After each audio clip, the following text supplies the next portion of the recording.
Androlojik tərəfdən sünnət elətdirməyin 3 vacibliyi. Niyə uşaqlar sünnət olunmalıdır? Bunun haqqında danışaq. İlk başda gigiyena. Sünnətli bəylərin cinsi infeksiyalar tutulma faizi sünnətsizlərə görə çox daha düşükdür.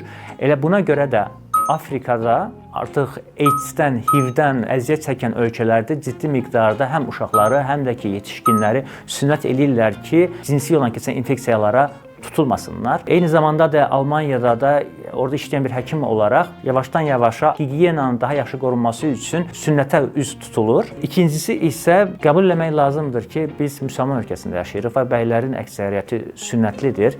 Uşaqlarımız da eyni zamanda, yəni məktəbdədir, zaldadır, tualetdədir, idman zallarındadır, müəyyən qədər bir-birlərini çılpaq görmə ehtimalları var və burada lazımsız dialoqları baş tuta bilər və uşaqlarımız da psixolojik olaraq biraz gərginlik yaşaya bilərlər əslində. Üçüncüsü isə burada cinsel həyatımıza necə təsir eləyir sünnət. Əvvəllər deyirdilər ki, sünnətsiz bəylər daha gec boşalır, sünnətlər daha tez boşalır, amma araşdırmalar göstərir ki, sünnətin bizim cinsi akt müddətinə bir təsiri yoxdur və hətta bəyləri müəyyən qədər gec boşalda bilir. Mən uroloq, androloq olaraq hər bir bəyin uşaq və ya yetişkin sünnət olunmasını mütləq dərəcədə dəstəkləyirəm.